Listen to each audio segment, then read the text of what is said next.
Olá, senhores, olá, senhoritas, muito bem-vindos, muito bem-vindas a mais uma videoaula aqui no canal. Dessa vez, uma aula de Sociologia e Antropologia, discutindo com vocês os aspectos centrais dessa visão sobre a cultura chamada de difusionismo. Moçada, nós temos em aulas anteriores sobre o mesmo tema, ou seja, sobre a maneira com que a Europa, né, a literatura europeia, a sociologia e a antropologia veem, na verdade, essa transmissão cultural, essa produção cultural da humanidade. Nós temos aulas sobre o relativismo cultural e sobre o etnocentrismo. O difusionismo, ele se encaixa no meio dessas duas maneiras de se pensar. Mais propriamente, falando de maneira mais rigorosa, o difusionismo, ele se apresenta como uma alternativa ao etnocentrismo. Lembrando, qual que é a visão etnocêntrica? Né? Muito rapidamente, o que afirma lá o etnocentrismo? Que existe uma única cultura, ou melhor, existe a cultura.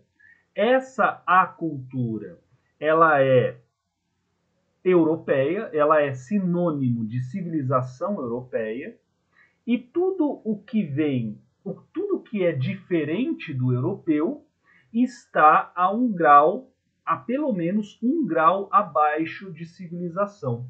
Todas as culturas, portanto, que não europeias, elas estão aquém da civilização propriamente dita. Elas estão abaixo, seja no estágio de pré-civilização, de selvageria, de barbárie, etc, etc, etc.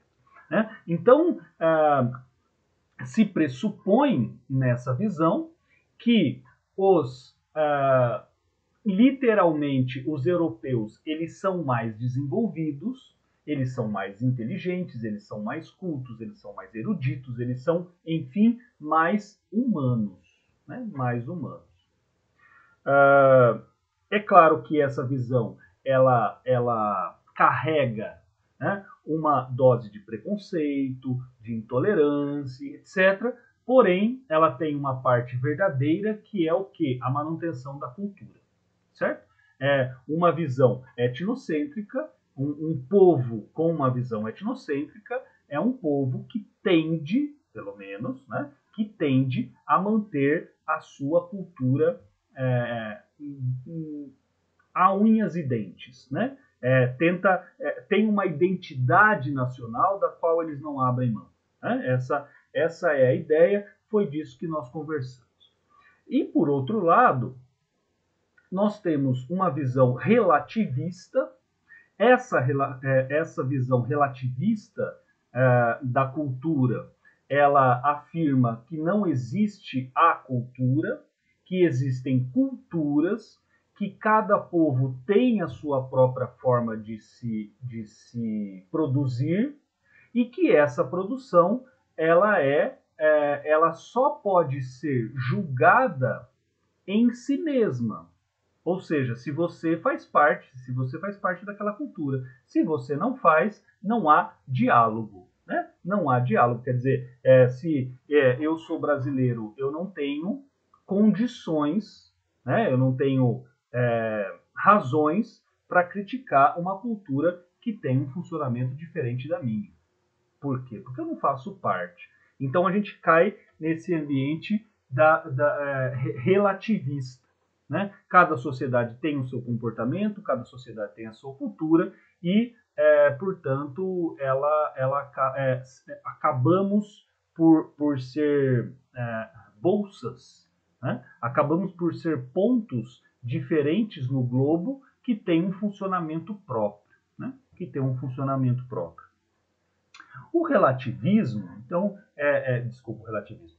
O difusionismo, então, ele vai tentar, à sua maneira, ele data do final do século XIX e início do XX, portanto, ainda em um momento em que a antropologia não está absolutamente consolidada, né?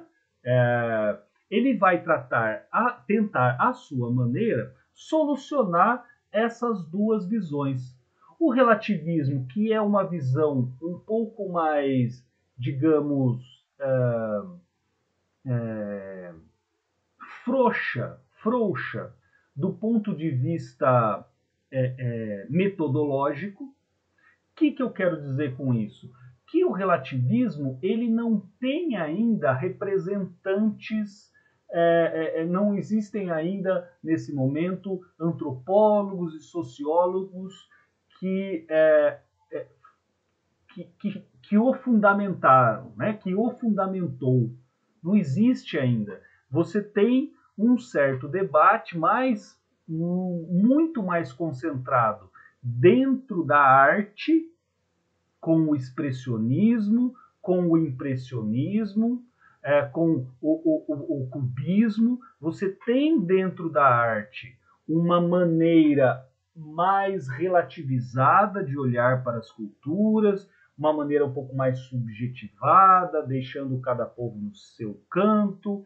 Você tem, dentro da filosofia, você tem uma certa frouxidão, né, como eu estou chamando. Você tem uma certa aceitação por certos princípios relativistas, mas propriamente dentro lá da sociologia e da filosofia e da antropologia, você não tem, digamos assim, uma corrente relativista.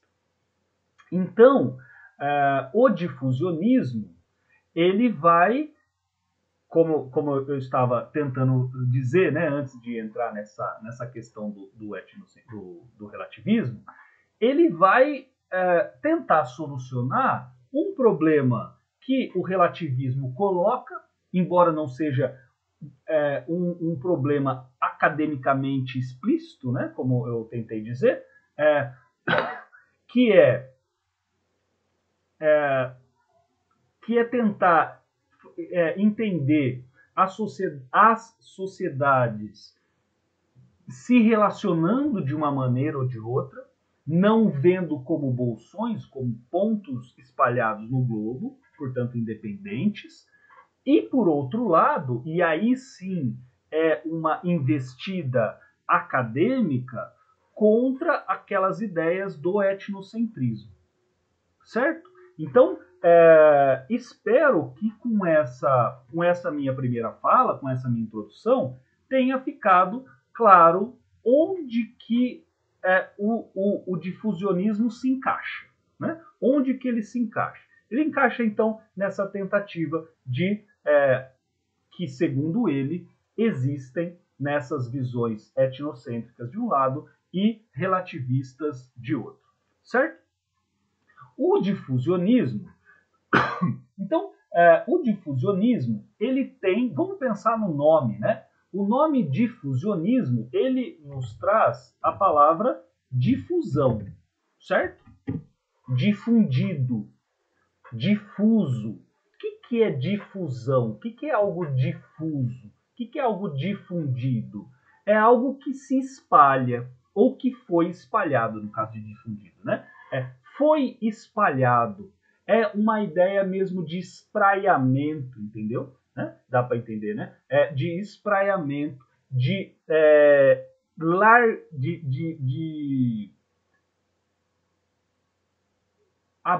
nossa, não estou achando a palavra. De abranger, não é abrangimento, acho que não existe isso, né? Não existe.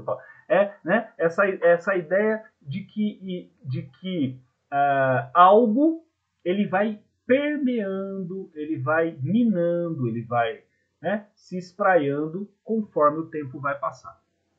No caso do difusionismo, então, difusão, vou colocar...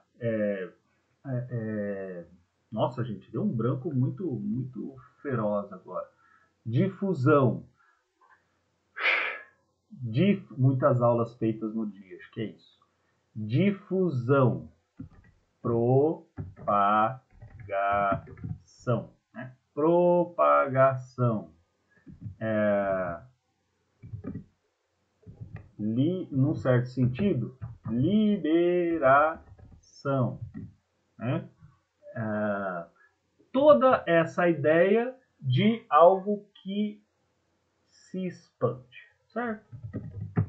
Expansão. No caso do difusionismo, o que se propaga, o que se libera, o que se expande? A cultura. Ou melhor dizendo, traços culturais. Então, a ideia central do difusionismo é que houve um momento de origem central da cultura, ou dos traços culturais, ou das descobertas humanas, se vocês quiserem, e a partir desse centro, a partir deste germe, o que aconteceu? Foi se difundindo, foi se espraiando as descobertas. Você fala, nossa, mano, o bagulho é louco, né?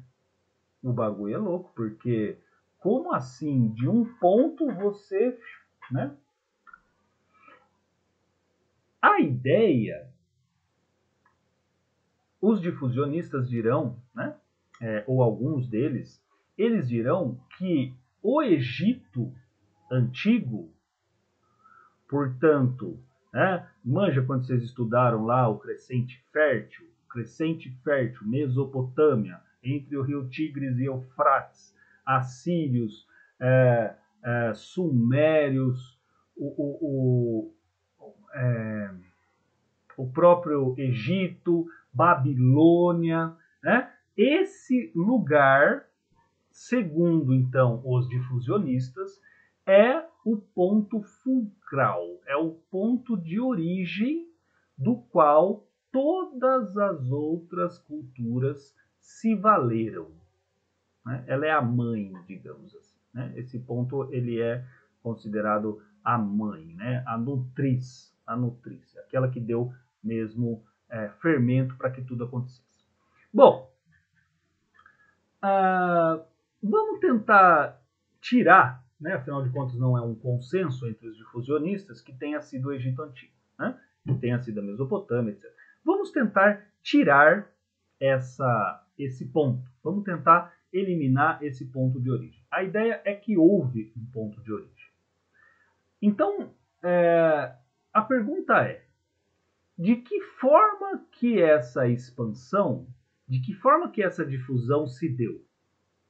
Independente de onde ela tenha sido a origem, independente de onde tenha sido a origem, como que isso foi possível?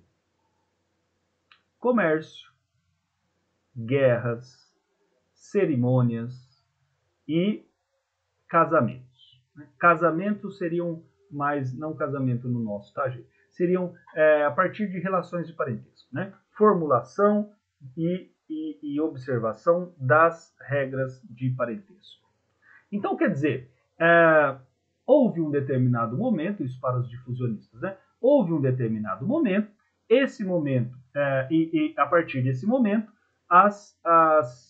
os traços culturais, ou seja, gente, um parênteses, né? O que são traços culturais? São todas as coisas que os homens produzem, sejam imateriais, sejam coisas materiais. Eu nem falei sobre isso porque a gente já falou nas duas outras aulas.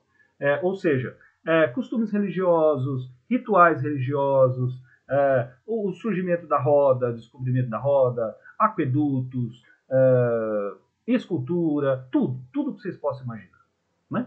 Tudo que vocês possam imaginar.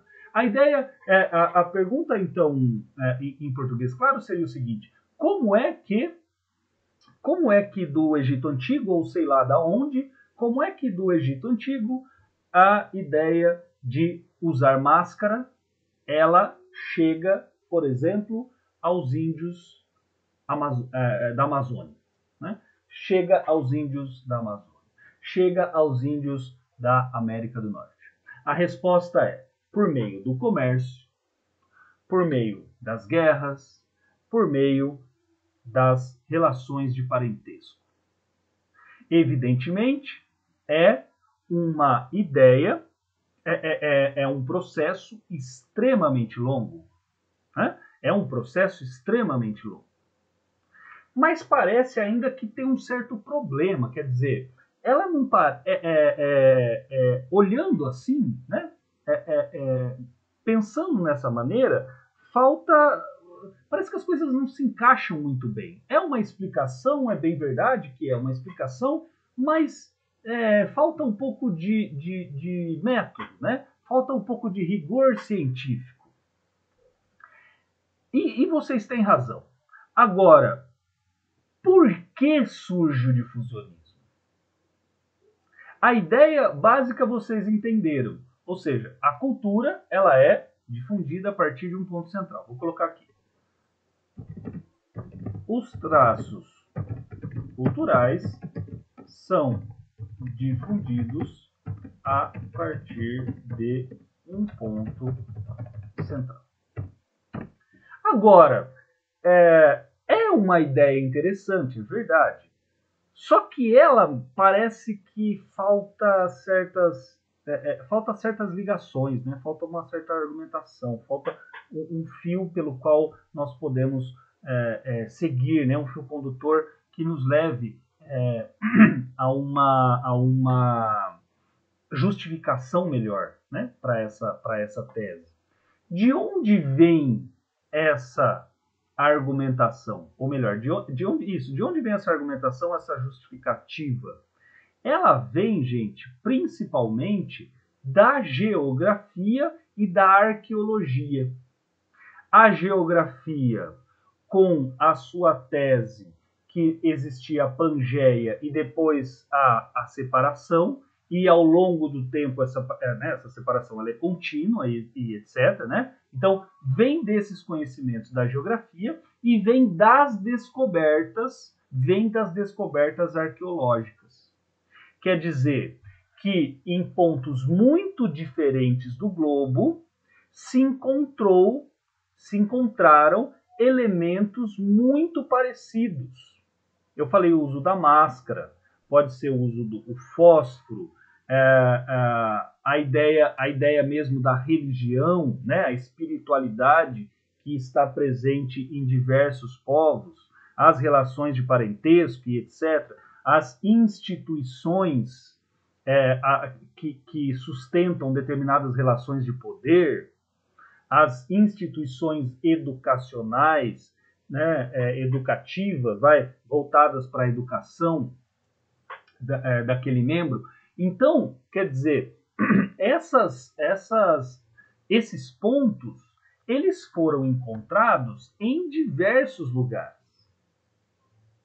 Então, quando se descobre esses artefatos e etc., né, por meio de escavações, por meio da arqueologia, aquela resposta etnocêntrica, ela não funciona mais. Ou seja, como é que em um lugar tão distante há manifestações tão semelhantes e às vezes até muito superiores em outros lugares do que os encontrados na Europa? Se você pegar as construções, por exemplo, de Babilônia, né, da Babilônia, se você pegar as construções dos assírios, velho, elas são muito mais bem tecnicamente, né, elas são muito mais bem construídas do que as existentes na Grécia, por exemplo. E há uma distância muito grande cronológica, né? Então, se você pega as cidades da América Central, na época em que elas vigoraram são cidades que são muito mais bem arquitetadas e funcionais do que as cidades europeias que estão sendo dos quais, né, as quais as pessoas, os espanhóis estão indo lá indo para os astecas, maias, né, incas, estão lá para extrair e aniquilar, né, aquele povo. Então, a questão do difusionismo é uma alternativa. Por quê? Porque o etnocentrismo, cientificamente, ele não se sustenta.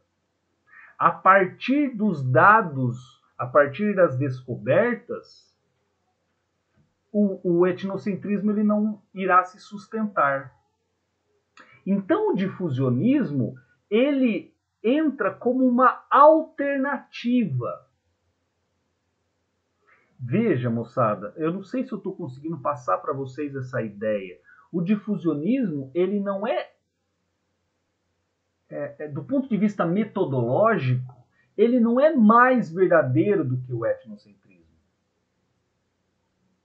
Do ponto de vista metodológico. Por quê? Porque também lhe falta fundamento. Assim como faltava fundamento aos etnocentristas, né? Aos etnocêntricos, desculpa. Assim como faltava aos etnocêntricos. O difusionismo, então, ele vem... eu gosto de usar a expressão assim. Os difusionistas, eles entram no pacote das descobertas arqueológicas. É porque se descobriu, né? É porque houve vários e várias descobertas arqueológicas que o difusionismo se torna possível. Então, se ficou claro o que eu quero dizer, o difusionismo ele lhe carece, né, de uma certa, como eu disse, de um método, mas ele é uma resposta possível. Por quê? Porque o etnocentrismo já se mostrou inviável, né? Já se mostrou inviável. A questão que fica então assim, bom, nós sabemos, por evidências, por provas, que traços culturais muito semelhantes são encontrados em pontos muito, muito distintos do globo. Por que isso? E aí vem, então, os ensaios, né, gente? Vem assim, eu estou tentando achar a palavra, vem as suposições, né? Essa é a palavra. Vem as suposições. Olha, será então que tudo não teve origem lá antes da Pangeia? Aliás, antes da Pangeia não. Lá na Pangeia, será que tudo não teve origem a partir de um centro comum? Verdade. Então vamos estipular qual é esse centro comum. Então vamos estipular qual é. É o Egito. Não sei aonde, não sei aonde. Né? É uma maneira melhor de explicar a realidade, mas ainda assim tem esse ponto em comum.